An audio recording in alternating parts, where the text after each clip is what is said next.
This week's episode of Discovering Trek is dedicated to the loving memory of Echo Shafsky.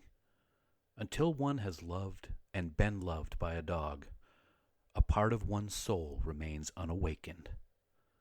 Rest in peace, sweet Echo.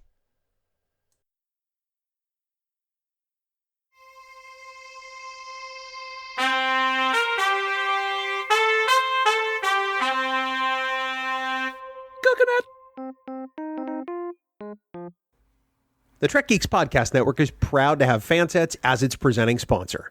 Fansets is the place for amazing pin collectibles with over 200 officially licensed Star Trek pins and new releases every month. Stay tuned for a special discount code good on your next order at fansets.com just for Discovering Trek listeners. Fansets. Our pins have character. A budding friendship, a daring rescue, and a heartbreaking betrayal. Season 3 of Star Trek Discovery continues to take us literally where no Star Trek show has gone before. Last week, the USS Discovery and her crew returned to Starfleet and began to have a positive outlook of their future in the future. But this week sends Michael on a daring rescue mission that could cost a lot more than she anticipated. What'll happen when she faces the Emerald Chain? Well, let's find out.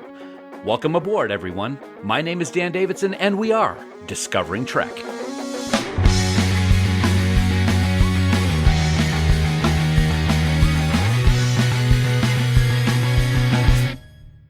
Welcome one and all to Discovering Trek, the Star Trek Universe Companion, presented by Fansets. Last week, Discovery finally found Starfleet and helped prove that they're still worthy of helping, and this week they continue to show the Admiral that they are ready for whatever he throws at them. Well, that is until Burnham jeopardizes it all by heading off on a rescue/scavenger mission to unlock more mysteries of the Burn. As always, this is the premier podcast for the most in-depth discussion and analysis about the latest episode of Star Trek Discovery entitled Scavengers.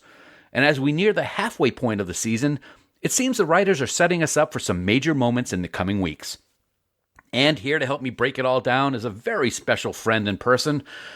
Believe me, if we were trapped as slaves on some strange planet with exploding discs attached to the back of our head, I would do everything possible to make sure that he was the one to test its range and not me. As always, he is my very special friend, my brother in Trek, and my amazing number one. He did a great job filling in for me last week. His name is Bill Smith. And buddy, lots to unpack this week. Lots to unpack. How you doing? Stay here. I'll be back, Dan. Buddy, it's good to be here. I figure if we're going to get a little homage to the Running Man in this week's episode, I may as well come on doing a Schwarzenegger, although not nearly as good as you do, buddy. It's good to have you back. It's great to be back. You guys were phenomenal last week. Thank you so much. I had to jet off to Florida for some stuff with my dad, who's having some health issues, but I'm back in New Hampshire. Glad to be back here, and I'm glad that I missed him last week, and I would have missed him last week anyway because Sarah was on, but he did a great job filling in, and I think you're about to bring him on the show right now. I am, and when you say he did a great job, I'm not sure we're talking about the same person, but this week we welcome back the lovely and talented Kasey Shafsky into the third chair. Kasey, it's good to see you again this week, buddy. Hey, everybody. We got the trilogy going on. 3 weeks, I get to hang out with most of y'all. I know. What's up with that? We got to figure out a way that doesn't ever happen again. Yeah, right, absolutely. Well, I feel so welcome. Thank you. No, it's really great to have you back again, man. We're going to have a good discussion. And before we actually start that discussion, guys, we always want to hear from our listeners about their thoughts on everything Discovery, not just this week's episode. So, Bill, how can they get in touch with us for their thoughts on Scavengers or anything else Discovery related? Priority 1 message from Starfleet coming in on secured channel. Well, we spend a lot of time talking about Star Trek, and we would truly love to hear what you think. Of course, you can go to trekgeeks.com/contact and find a variety of ways to get us your thoughts. And on Twitter or the Book of Faces, all you have to do is search for Discovering Trek, and you'll find us. We welcome your questions, comments, and what you think about all of those brand new upgrades to the USS Discovery. That should be some interesting reading. You can also leave us a voicemail by visiting our website at trekgeeks.com and clicking on the big blue button. Please remember, though, that any comments you leave us might be used in a future episode of Discovering Trek. Dan. Thank you, Bill. Black alert. Black alert. From here on in, this episode of Discovering Trek contains spoilers. So if you haven't watched episode 6 of Star Trek Discovery Season 3, stop listening right now. Head on over to CBS All Access or wherever you watch Discovery, watch the latest episode, then head back on over to Discovering Trek. Failure to do that puts you at risk to find out plot developments and character details for Scavengers.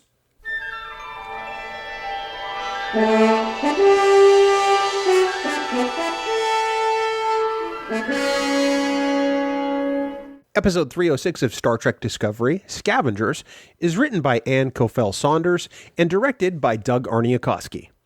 After receiving a message from Book, Burnham and Georgiou embark on a rogue mission to find him, leaving Saru to pick up the pieces with Admiral Vance. Meanwhile, Stamets forms an unexpected bond with Adira. Originally released on November 19th, 2020, it is the 6th episode of Star Trek Discovery's 3rd season. Trainees, to the briefing room. Well, gentlemen, we always love to gather here in the briefing room to start our discussion on this week's episode. So let's get our high-level thoughts, thumbs up or thumbs down, and why. I'll start off this week. I'm going to give it a thumbs up. There were some parts of the episode that I really liked, and there were parts of the episode that I didn't. The episode had a lot going on, and I think it may have suffered a bit because of that, but there were some parts that really nailed it for sure, Kasey. Yeah, I hear you. For this episode, I give no thumbs either way. I am just flat horizontal on this. The episode had me indifferent to it, except for a couple of spectacular scenes and Michelle Yeoh. Yeah, I have to agree. You know, originally I said thumbs down, but after hearing Kasey, I think I have to agree with him. I've got one thumbs up for some wonderful scenes this week, especially involving Stamets and Adira and Gray, and like Kasey said, Michelle Yeoh, and then thumbs down for a whole bunch of other things. So I think I'm kind of a wash this week at a flat neutral, Dan.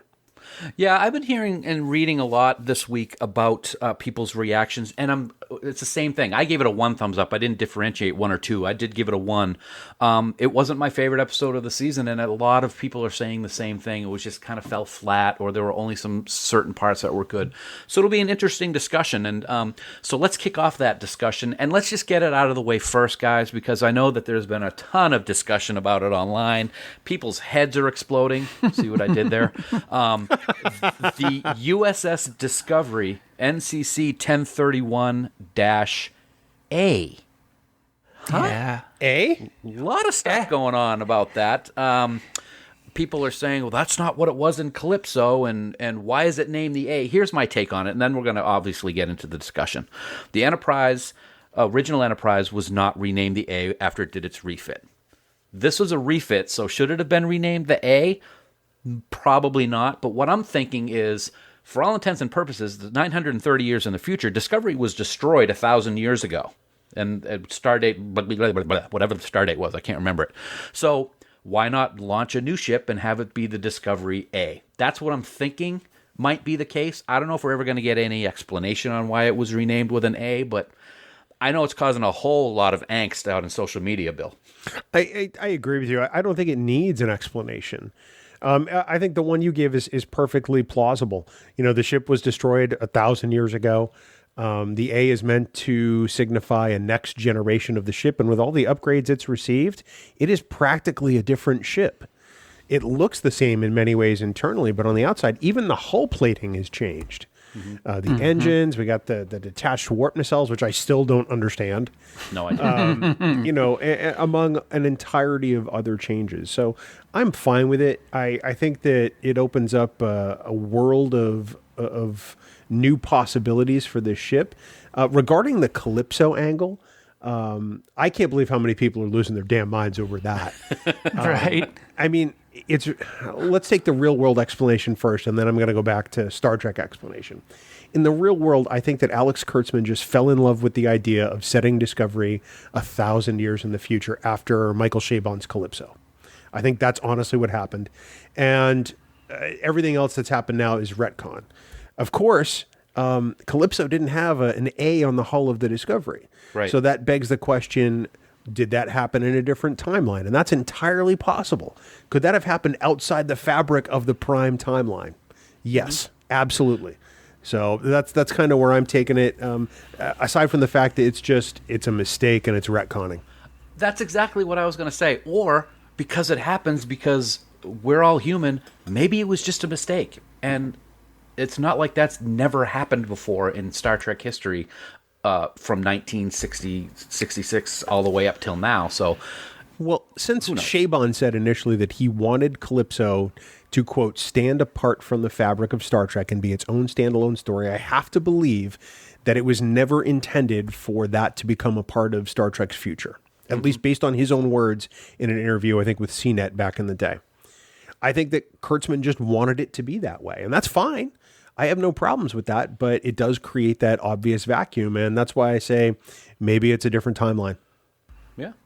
Maybe we'll find out. So Kasey, while we're talking about the Discovery A, of course, it was pretty cool to see all the different upgrades that the ship has gotten, both interior and exterior. Like Bill said, I'm never going to understand the detached warp nacelles. Supposedly it's supposed to help with better warp technology, but if you don't have dilithium to travel at warp, or you only have a certain amount, what's the big deal? And Discovery certainly doesn't need to have warp drive because it's got the spore drive. I think it's just kind of a cool moment that you could show the programmable matter separating the warp engines from the Discovery. But what else did you like about that scene where we saw all the different upgrades that were going on with the ship? Well, I really liked that it seemed that the Federation and Starfleet gave a actual reason for this ship to not be a obvious violation of the Temporal Accords. You call it the A, you give it current technology, okay? And that way, it's not instantaneously like, what the hell is this thing? Where did this come from? So all the new tricked out stuff gives their, a plausibility to this ship. And, some of these upgrades are pretty cool. I dig them, but that like the nacelles not on the ship. I just like, how are they held on? And if it's certain things, it's like, what if a system fails and you're doing whatever, and one of your nacelles or both of them just gone, and then you're right. Where does the warp plasma go? Right, you're adrift. It doesn't make sense to me. I think I kind of wish that Bill's name was Nail, because you just kind of hit the nail right on the head. That's what everybody was. Yeah, you're welcome. That's a lot of people have been talking about. I will say the technology that I love. We've talked about programmable matter in different shows, but I love the new comm badges. They got a lot going on with them. I just think it's kind of neat that kind of complicated off, because it's okay, let's see if we can get all this right. And Bill, correct me if I'm wrong, because you're nodding and shaking your head. They're a communicator. They're a tricorder. Yep. They're a personal transporter. What am I missing? Holopad. They got a lot going on, and they seem to activate just by the person thinking about it, because we saw that happen with Tilly. Yeah, you're forgetting the holopad point. Holopad, yes, that too. Here's my concern with these new devices. Are they great? Storytelling devices? Yes, absolutely. But Star Trek has never been a slave to the technology that's been in the universe. And the technology has never really distracted from the story. And I think this week, it was a distraction. I think it's a little bit over the top. Could it be that you could have a communicator, tricorder, and holopad all in the same device? Yes. I still don't understand the need for a personal transporter or how the hell it works. And I would be Linus in any of these situations. I tap my badge twice and I would wind up, I don't know, in the middle of a road somewhere. I don't get it. How do they, if they're using a personal transporter, is it like somehow like fused to your cerebellum so that you just think of where you want to go and then you'll go there? Because that's what was going on with Linus. And I got to say, that was a little over tap. I got a little cheesy at the end after the fourth time it happened. Third time. But good questions. I think the special effects aspect of it, having all that stuff right in front of them, and how the programmable matter and the comm badge kind of adjust to the person that's using it. I thought that was kind of an interesting take on it, Kasey. It is. I think a very just straight out technical issue is now that you have these things that come in front of the actors' faces and distort it, I found that hugely distracting. And instead of it being, maybe a foot or so down from eye level on them, so we can still clearly see their faces. I just look at that and I go, well, okay, now, like Bill said, now I'm just looking at the technology and I'm not paying near as much to the actor. Okay. And what they're doing. That makes sense. It makes perfect sense. I was going to say, don't we usually get that on the bridge? But then you said how it's a little bit down from the camera. So like when the communications station, you see all that stuff in front of the actor, but you still see like a little bit of him above that. So I can see where you're going with it. Well, and even then, there's enough clear space on the bridge stations that you can obviously see the actor's face. It doesn't obstruct what's going on in the scene. I thought that it was interesting how all of these fossils, and by fossils I mean the Discovery crew, were able to take to this technology like that. Instantly. Yeah. Right? Instantly. Yeah, okay, maybe it took 3 weeks, but whatever. Tilly's using it like she was born with it, and that's great. But I think 3 weeks is a bit of a short time frame. Maybe it should have been 3 months. That would be more realistic. Yeah, that'd be a lot more realistic. Yeah. Working with people in technology like I do, nobody learns anything in 3 weeks. No. Sometimes nobody learns technology ever. Yeah, that's true. It's okay. I figured out my fax machine last week. With your 9200 baud modem. So let's get to the story. There were several different storylines going on. I want to save my favorite for last, so we'll talk about Stamets later on. But let's talk about the rescue mission with Burnham disobeying direct orders from Saru, and we'll get into that aspect later on.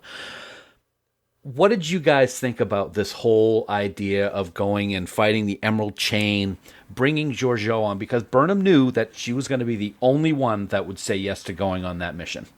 She acted as if she wanted to talk her into it, but you knew damn well that Philippa was going to go on it right from the get-go. Do you think that this whole thing worked? Some of the scenes with Philippa or with Michelle were just absolutely fantastic, and I'll get into my commendations about her later. But it didn't seem great to me. Kasey, I see you nodding your head. So what do you think? It felt very done before type of a thing, and it's like, hey, we're gonna go on a rescue mission, and hey, there'll be somebody who's become a close friend really quick to one of the characters, and hey, they'll be put in peril, and hey, what's gonna happen is they'll sacrifice themselves for somebody else.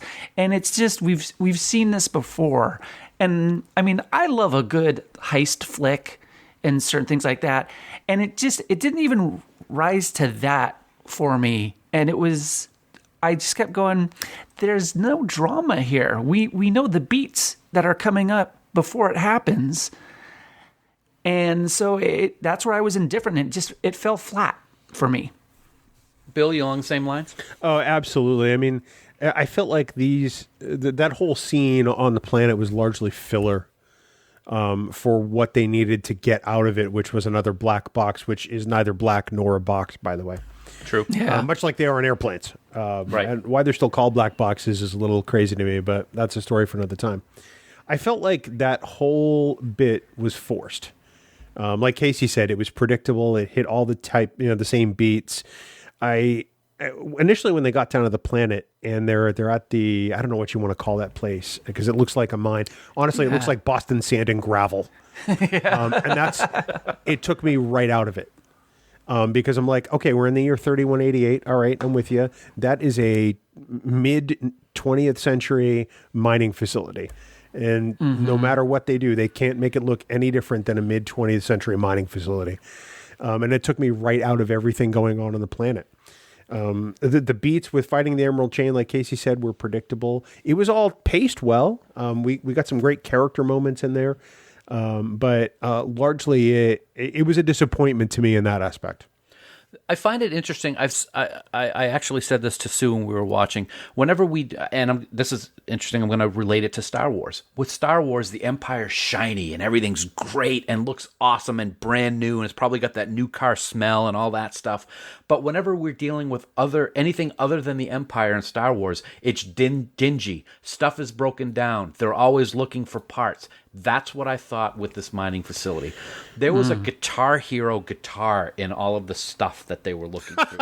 There was remote, like a Nintendo or Commodore or some kind of gaming control. There was some stuff posted on Twitter which showed some of this stuff. And the guy who played Rin, who was actually Mary Wiseman's husband, was showing some of these behind-the-scenes thing of what were in these scavenger bins.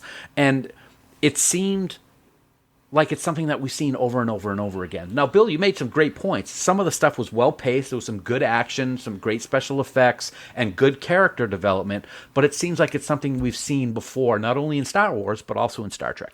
Every planet that we've encountered so far is the Mos Eisley spaceport in Star Wars. Yeah. It's a wretched hive of scum and villainy.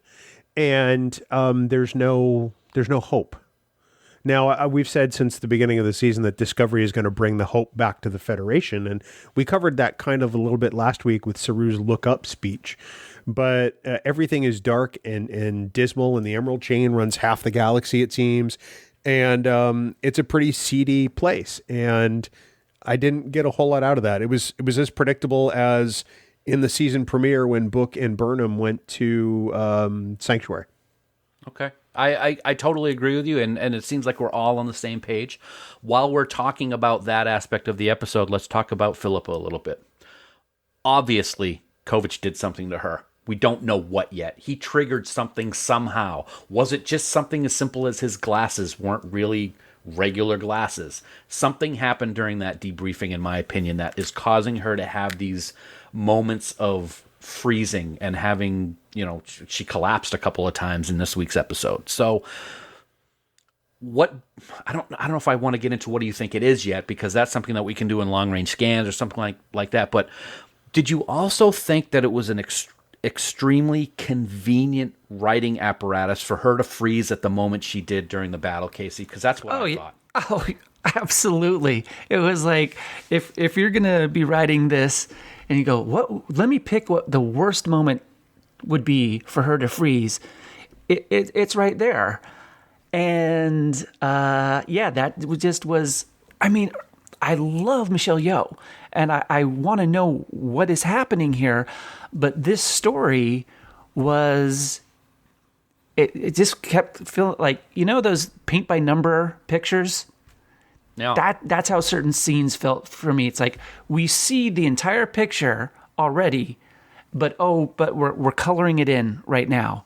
And so, that was a very easy point for her to be dropping out of whatever reality right then and there.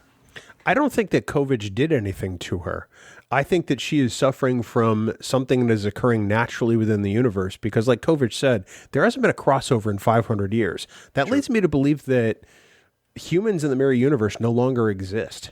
And there's probably something between the dilation between the two universes, or the distance between the two universes, that is causing her to feel this way. And the only way they can correct it, and this goes back to my long-range scan next week, is to get Georgiou back. Georgiou has to go back to the original Discovery era in order for this to be righted, because that's her time period. Because they've said a couple of times, she keeps jumping timelines and time periods, and I have a feeling that's not going to play too well on Georgiou. So the only way they can get her back for a Section 31 series is to get her back. So, of course, they're together in this episode in Book ship for a reason, and that is to get the non-black box that they get, but also to rescue Book. I gotta say, I like the Book character. Yep. I think he's great. I think he's good for Michael. They definitely have a chemistry when they're on screen. So it was really good to see. And I want to see more of him. Bill, I want to see more of him in the show. I should put it that way. But Bill, what do you think? He's a good-looking man. Let's see more of him. He's a good-looking guy. I'll see more of him. That's fine. Yeah. I think that it's easier to explain Michael's detachment if she's in love with Book. And I think that's pretty evident after this week. 100% agree. It's not that she essentially let everybody go, because that was just hard to swallow. Michael Burnham is Starfleet through and through. She's the reason they're there in the future. She didn't just have a year off and go, I don't really want to do the Starfleet thing anymore. I don't know if my heart's in it. No, she waited every day for Discovery to show up. And now that she's back on Discovery, she realizes that year she had with Book was it. Mm-hmm. That was where she wanted to be. So I think that's what's at play here. I like what Book means for her. I like Book the character. I think David Ajala is fantastic in this role. And Star Trek could use a good-hearted scoundrel that's also an eco-warrior, quite frankly. Mm-hmm. I've always loved the eco-warrior aspect of that character, and I hope we get to see more of that. So she goes against Saru's direct orders and does what she does. And then we have to see the ramifications of that. And I got to say, I am totally heartbroken for Captain Saru. Doug Jones is so awesome, and Saru is such a great character, and it seems that he's always being disappointed by Burnham ever since the first episode of Discovery, and I'm going to talk about this later on in the show.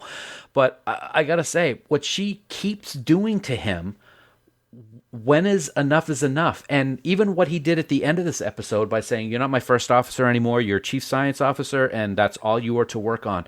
There's got to be another shoe that's going to drop at some point, Bill. Do you agree? I think there has to. I think at some point it's got to be big, and I think it'll probably wind up being something closer to the season finale. I have no idea what, but clearly Michael is on a build-up to something, and I think that she's got to know the cause of the burn, and that may span into next season. Who knows? Casey?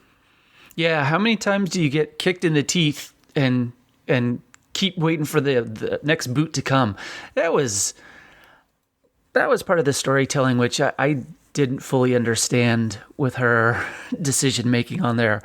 So that writing kind of confused me, because it felt very much of the character really reverting back to, I know what's right. I'm the only one who knows what's right. I'll be the one to do it.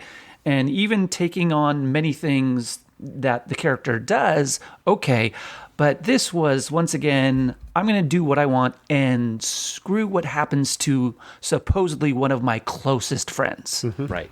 Absolutely. And how many times has Saru, A, given her the benefit of the doubt, and B, spoken to her in a way to say, look, this is borderline. You need to change your course of action because things are going to worse. It's happened several times in this season alone, and yet it's falling on deaf ears in my mind.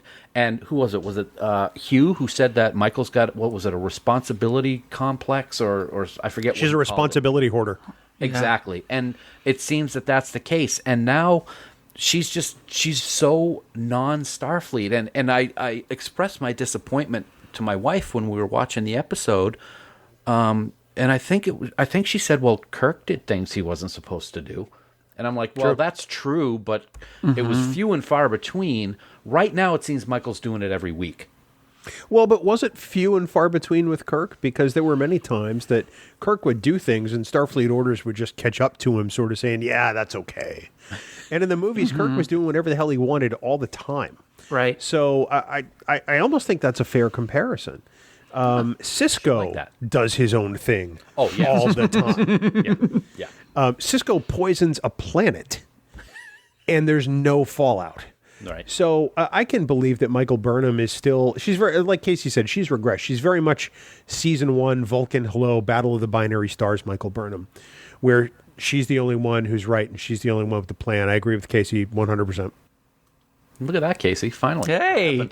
It's only taken how many episodes? I know. A kudo. I'm not used to this. All right. The last thing that I want to talk about, and certainly going to open the floor to you guys if you want to talk about something afterwards, is what I consider to be the best parts of this episode. And I think you'll agree with me. And that is the Stamets, Adira, and Gray scenes of this week. These episodes, these parts of the episode were brilliantly acted, wonderfully scored. You saw the emotion. Everybody seems to really hit it off well on the set, and they feed off of each other. And Stamets, this was by far my favorite Anthony Rapp episode with what he did. He wasn't in a lot of the episode, but the parts that he were in were so far superior than the rest of the episode that he was just spectacular. Bill, what do you think? I can't agree any more than that. I mean, they were the most beautiful parts of this episode. And they were also the scenes that weren't obfuscated by technology. They were the scenes that were about people. And the technology played a secondary role. And I thought that it was wonderful character growth for everybody involved. It really helped me keep this episode in perspective, because this aspect was, and which I'll talk about later in the sensor analysis section, is all about trust. There are so many levels of trust going on in that scene that it is a beautiful thing to watch. There are new friendships being formed. There is new family being formed here. And it really was beautiful to see.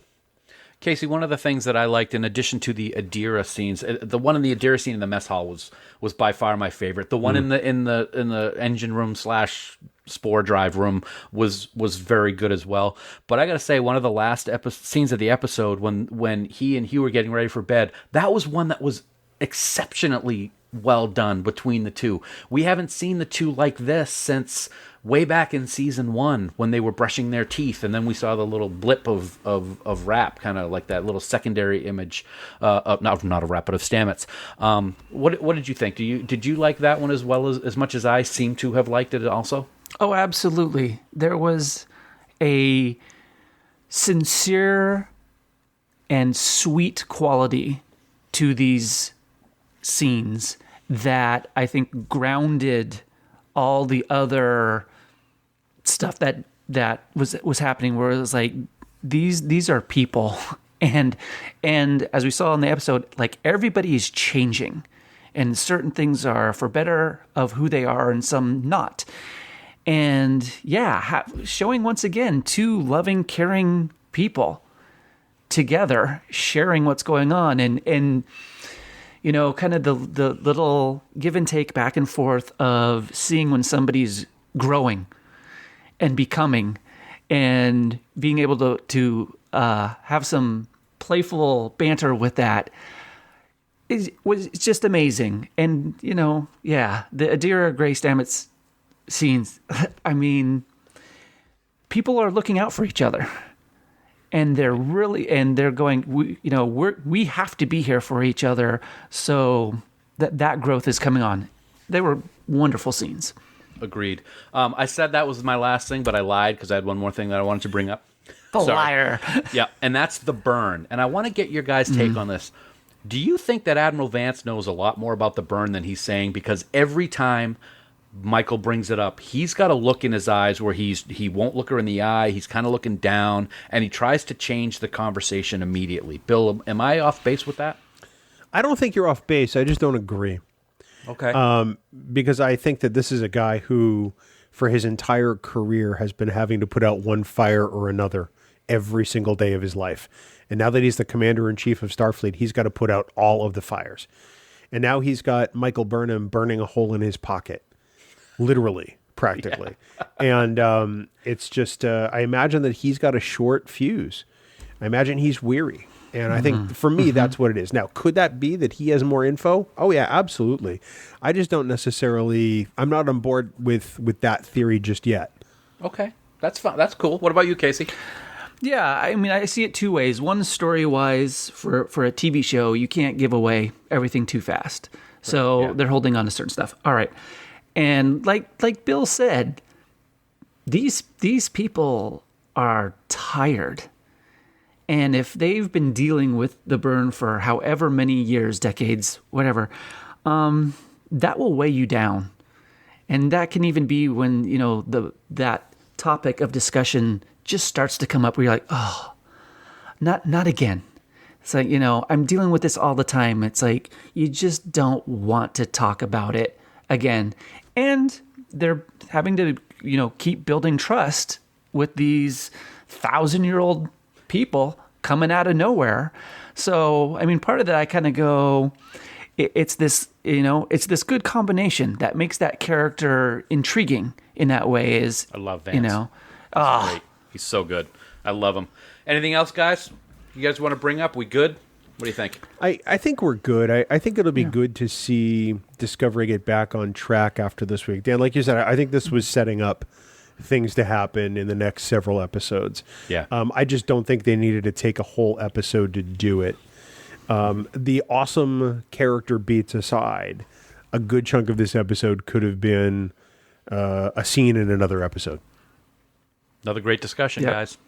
Well, once again, we've reached the moment of Discovering Trek where we take a moment to pause and reflect on those that we've lost in this week's episode of Star Trek Discovery. It's the somber and reflective part of our show, but we feel it's the least we can do for those that have paid the ultimate price. We like to call it the Red Shirt Roll Call. He's dead, Jim. He's dead, Jim. He's dead, Jim. Dead, Jim.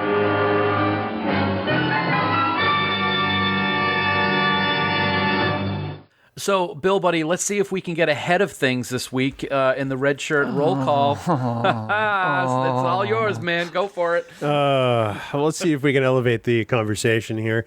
Well, of course, this week, Dan, the Red Shirt Roll Call returns as we bid adieu to you to a whole bunch of a whole bunch of Emerald Chain stooges as Georgiou and Burnham liberate the laborers. I mean, those guys were getting vaporized right and left. Vaporized.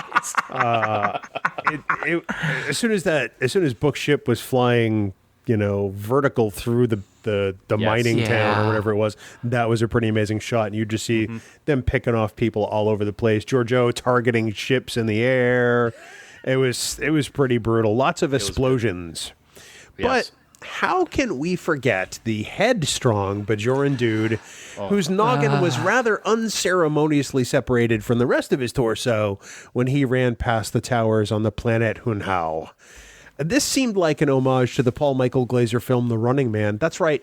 Starsky from Starsky and Hutch directed Schwarzenegger in The Running Man, ladies and gentlemen. Poor guy didn't even have a chance, and all over water rations. Yeah. If he'd only used his melon. Then he'd be standing head and shoulders above everyone else. Instead of just, his shoulders. Oh, God. Dan. It's great that we can turn the Red Shirt Roll Call into such a funny story. That was pretty good.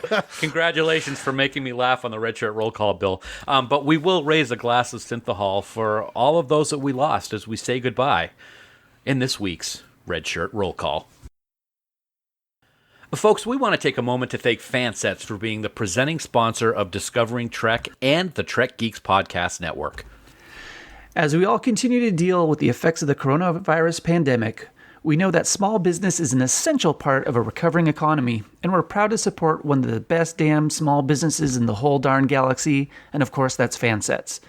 Whether it's Star Trek, Harry Potter, Batman 66, or a whole ton of other franchises, Fansets has always put out superior products, and with new pins coming out each and every month, you are sure to have an ever-expanding collection of great collectible pins. And the month of December is certainly no different. During December, Fansets has scheduled some great new releases that you can look forward to adding to your collection, and they are a brand new 7 of 9 micro crew pin in her brown uniform, a brand new bearded Commander Riker micro crew pin from TNG, a happy Badgie pin from Star Trek Lower Decks, yay Badgie, and a mad, murderous, insane, crazy Badgie pin too, who looks a lot like Dan Davidson. And speaking of Badgie, he's getting a lot of love no matter what his mood is, because the 2020 holiday pin from Fansets will also feature Badgie in all his Yuletide bliss. Ooh. That is awesome, and it's just an amazing line of December releases, Bill. And also remember that Fansets always has surprise releases that could hit their store at any moment, so be sure to check out their Twitter and Facebook feeds for any special announcements. And hey, everyone, as we record this week's episode, it is Thanksgiving week here in the United States. And we know that this year has been extremely difficult, and we know that the current pandemic situation has all reputable experts imploring people to play it safe and reduce the amount of traveling and attending large gatherings. We certainly want everyone to stay safe and healthy, and we know that this can cause anxiety and stress and sadness being separated from the ones that we love. But if there's one thing to look forward to take your mind off of all these bad things, it's Black Friday. Absolutely. And who doesn't love to save a huge amount of quatloos on Black Friday? I know I don't mind. And Fansets is just so happy to announce that they will be having big savings on Black Friday this year. Big savings as in 20% off your entire order. Ooh. Yes, I said it right. And on top of that, they're going to have a gaggle of pins. Yes, I said gaggle. They're going to have a gaggle of pins on sale for insane prices, as low as $2.99 a pin. And you heard that right. What? $2.99. Lots of pins are going to be coming out of the vault, and you're going to have the chance to add to your collection and save tons. So head on over to fansets.com and their amazing sale. And of course, when it isn't Black Friday, you still get to save money at fansets.com just for being a Discovering Trek listener. All you need to do is enter the code word Discovering Trek at checkout, except for this week. So no matter what time of the year it is, Fansets and Discovering Trek is always helping you save money while adding to your favorite Star Trek collection. Fansets. Our pins have character, and we thank our friends at Fansets for being the presenting sponsor of Discovering Trek and the Trek Geeks Podcast Network. Of all the souls I have encountered in my travels, his was the most human. Star Trek has always been a reflection of our times, and in this segment, we take a look at what this episode helped us to discover about humanity, or perhaps even what it tells us about ourselves. And Bill, let's start with you this week on what you thought in the sensor analysis. Well, this episode this week said a lot to me about trust, and that none of us gets through life alone, and certainly not without the understanding and help of others. Book has to trust that Burnham will help him. Burnham has to trust that Georgiou will assist her. Georgiou has to trust Burnham enough to finally show some vulnerability. Adira has to trust Stamets to tell him the truth about what they see and whom they've been talking to. Sometimes, as humans, that's just hard to do. We're so proud and stubborn sometimes. But if there's one thing that the future that Star Trek paints tells us, is that someone will understand. Dan? Acceptance. It's something that's far too lacking in this day and age. It's just so sad that we still have to deal with prejudice and negative thoughts about people simply because we don't understand what it is about them that makes them who they are. But we always have had Trek to show us that the future is one that doesn't have that ugly stigma. And this week was the perfect example of how acceptance is the way of normalcy in the Star Trek universe. Stamets sees Adira talking to, quote, herself and decides to open up a conversation with her. And he doesn't bat an eye when Adira says that Gray, her boyfriend who died, is sitting there with him and having a conversation. He accepts her explanation because he's gone through something similar, and frankly because it's the right thing to do. How many of us in today's world have seen someone who looks like they are talking to themselves and you just keep walking by because the person was, quote, crazy or weird? It's really sad, and I'm ashamed to say I've done it myself. But Stamets accepts Adira and believes her. I long for the day when the out of the ordinary is appreciated instead of ridiculed, when it's understood instead of ignored, and most importantly, when it's accepted instead of shunned. I got to thank Anthony Rapp and Blue Del Barrio so much for showing us and teaching us how we should accept people today. It's a lesson that sadly far too many of us need to learn. Kasey? Yeah.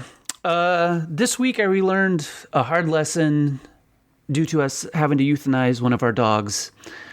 And the lesson that was brought forth to me was of generosity of the self and appreciation. Life continues to educate us that our time here is unknown, and we gloss over that fact, I think, far too often.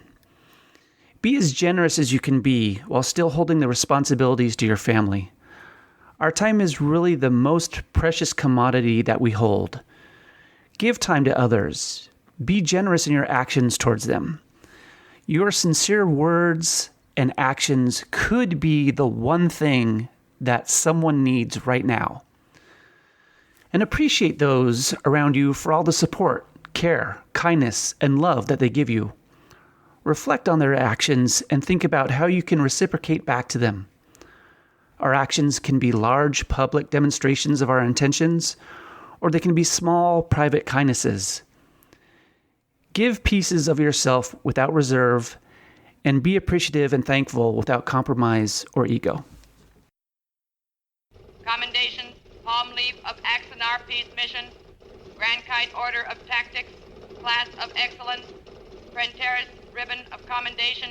Okay, peeps, it's time for some awards that really don't mean anything. But let's see who you picked this week to receive your Starfleet commendations. And let's see, roll of the dice. Let's start with Bill. Bill, what you got, buddy? Oh, thank you. Well, first off, I have to give a Starfleet commendation to the phrase "the bomb," because apparently that has survived into the 32nd century when Adira tells Stamets that he's the bomb. Yay. Because now I can start using that phrase again and not have it be ironic. Oh, good. But no, in all seriousness, my Starfleet commendations this week. First, I have to say to Doug Arniokoski, the director of this week's episode, I love Doug's work. And he sets up shots that are beautiful to me. I love that there's always an extreme close-up with a character in the background. I love that perspective. He had some real gorgeous shots on the planet this week. Just everything all around, the pacing, visually, everything looked fantastic. So Doug, hats off to you. And then my other commendation this week is to someone I'm going to start referring to as my queen, and that's Michelle Yeoh. I love Michelle Yeoh. I have always loved Michelle Yeoh, and to have her in Star Trek has been almost a dream come true. And Georgiou this week got more depth and texture. Yeah, we got some of the typical Georgiou stuff, especially when she's yelling at the Orion guy to form a sentence, which I just about spit out my coffee over. But just another great performance.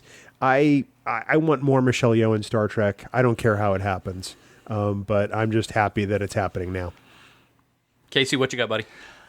I want to give some props out to the location scout or scouts and the location manager or managers for this episode. Having to deal with being on location and try to make something look like it's from the future is extremely difficult. And even though, I didn't fully buy it in this episode, I want to commend them for the attempt that they made, because that's a very hard thing to try and pull off.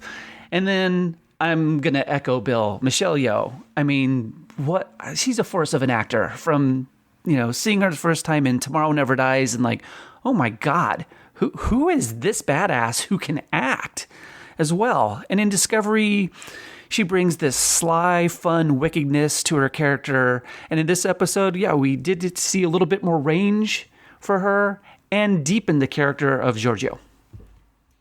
I got a quick question for both you guys before I get into mine, and it goes to Bill's commendation for the direction that was done and some of the scenes that you talked about, Kasey, on the planet. Was that a Miranda-class starship that was in orbit when Yeoh was firing on the other ship? Yes, it was. Yeah. That was great. I was like, oh, that's a great callback. I loved seeing it.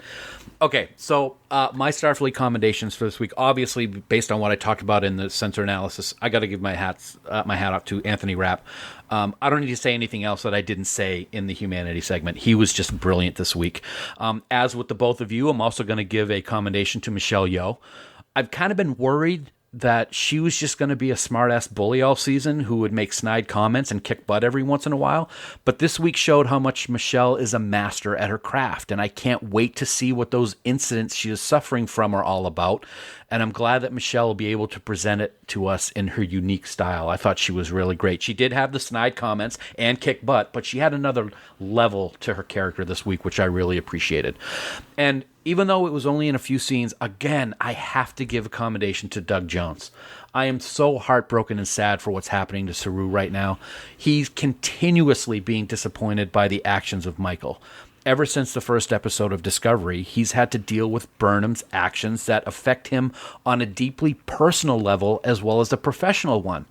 This week may have been one that was the worst, with her disobeying his direct orders, and as a result, he has to reduce her back to science officer, and you can see the pain in Saru's eyes, and that's just another credit to Doug Jones' ability to act under all that latex. To me, his promotion to captain has kind of also raised Doug in who the star of the show is, for me anyway, and I don't take that lightly. Sonequa is the star of the show, but Doug Jones seemed to be rising above what he was originally brought in for, so he's on the same level as her in my mind. He's simply one of my most favorite people in the world, and definitely is my favorite of this show. Long-range scan of planet complete. So every week we take a good look into the Bajoran orb of prophecy to try and determine what the future will hold for the crew of the Discovery. We're usually wrong. We're almost always wrong, but every now and then we'll get one right. So what's up next for Discovery, people? And Kasey, well, let's start with you, pal. Well, I'm intrigued. I hope that we find out who the person is in the mask that Georgiou killed that we saw in her flashback visions. Is it Mirror Burnham? Is it somebody completely different that we don't know? I'd really like to find out. So I think, we're going back to the future to see what's going to happen and to change something. And I also think, unfortunately, for Book is returning to an overflowing cat box. Well put. Okay. My long-range scan is kind of along the lines of yours, buddy. We were treated to flashes of what Philippa's suffering from. She's had those moments where she completely freezes or collapses. We saw the Terran Empire logo clearly. We saw a lot of blood and suffering. But I think we're going to be seeing more. And I think there's going to be at least one full episode in this season where we return to the mirror universe as kind of a flashback episode that is going to show us this event in its entirety as to what she has been seeing. And it's going to be a real huge moment in what happens with the character of Philippa Georgiou, Bill. Interesting. It's a bit of a different spin on the prediction I had last week. You think we're going to go there in flashback. I think we're going there for real. So okay. We'll see what happens. This week, I've got a bit of a departure related to this week's episode. We've heard for a while that the big bad in this season would be somebody we recognize or somebody that was familiar to us. And so I'm going to say that Osira, the leader of the Emerald Chain, is Michael Burnham's mom. Ooh. Whoa. We're all assuming it's an Orion because it's related to the Emerald Chain, but we haven't seen either Michael Burnham's mom or Osira yet, and this would allow us to get a real shocker reveal later on. That's kind of where I'm at right now. I like that. Wow. I like that. And just as a little bit of a tease, I want to call back one long-range scan that you had at the beginning of the season. We're going to talk about what's happening next week on Discovery in a moment, but in the previews this week, there were Vulcans. And you said as a long-range scan earlier this season that you think the Vulcans are going to be a bad guy. So that'll be very interesting to see if that comes true, because we could know as soon as next week, buddy. We could, and we'll find out how wrong I actually am. Well, Kasey, you know what? What is this, 3 weeks in a row you've been on now? So we are going to give you some vacation time, and you will not be with us next week. We'll be returning. We'll be welcoming Sarah back to the round table. But what do we have coming up next week, bud? Well, next week, while grappling with the fallout of her recent actions and what her future might hold, Burnham agrees to represent the Federation in an intense debate about the release of politically sensitive but highly valuable burn data. It's Star Trek Discovery Season 3, Episode 7, Unification 3. Oh, man, do we get some Spock? Oh, God. So until then, remember that you can subscribe to Discovering Trek by searching for us on Apple Podcasts, Spotify, Google Podcasts, or by heading to discoverytrek.com. Quick tangent. Does anybody want to take a guess on the over-under on the number of Spock references next week? Anybody? 7. Dan. 47. 47. I think that's the correct answer. Plus, now you can support Discovering Trek and the Trek Geeks Network of podcasts by supporting us on Patreon. Get access to our unedited recordings of each and every episode on the network, as well as other exclusive content. Plus, there's our annual supporters pin from Fansets and our exclusive Trek Geeks Podcast Network t-shirt, along with so many other perks. We'd like to take a moment to recognize the following amazing producers of Discovering Trek, and we are so grateful for their support. Mike Bovia, Chaz Bradshaw, Ken Bird, Kyle Castillo, Peter Craig, Craig Ewing, Al Godwin, Jackie and Chris Hackney, Kimberly Hartman, David Hood, Tony Lambast, Leonel Marchand, Matt McGonigal, Jim McMahon, Charlie Mulvey, Sean O'Halloran, Jamie Rogers, Chris Trabuzio, Ken Tripp, Christina Werther, and the lovely and talented Just Vashon. If you'd like to become a producer of Discovering Trek, or even get access to the raw audio for Discovering Trek episodes, head on over to patreon.com/trekgeeks for all the details. Well, guys, I want to thank you once again for steering the ship last week in my absence. You, the both of you and Sarah were fantastic, and I really appreciate it. Guys, where can people find you on the social media pages? Kasey, where are you at, buddy? I am at Kasey Shafsky on Twitter, and that's where you can find me hanging out with a six-pack by my side. All right. Bill? On the tweets machine, I can be found at Trek Geek Bill, and of course, I'm always in the official Facebook group for the Trek Geeks Podcast Network, Camp Kittimer, where joining is easy. It's very easy. I mean, if Bill can join, anybody can join. That's true. I can be found on Twitter at Trek Geek Dan, and I am also at Camp Kittimer on a daily basis. It is the most positive Facebook group for Star Trek that you will ever find in the quadrant. So check it out. That's going to do it this week for our discussion on Episode 6, Scavengers. Book and Burnham finally admitting their feelings for each other. Burnham flung down the rank ladder, and Philippa having some big-time issues that she needs to deal with. Lots in this episode, setting up a great second half of the season. As always, we thank you so much for taking time out of your busy schedules to listen to us talk about this amazing new chapter in the Star Trek universe each and every week. We wouldn't be here without your support, and we thank you so very much. We'll be back next week to discuss Unification 3, and we hope you'll join us. Until then, here are some words of wisdom from Commander Michael Burnham. Sometimes the only way to find out where you fit in is to step out of the routine. And until next week, never stop discovering.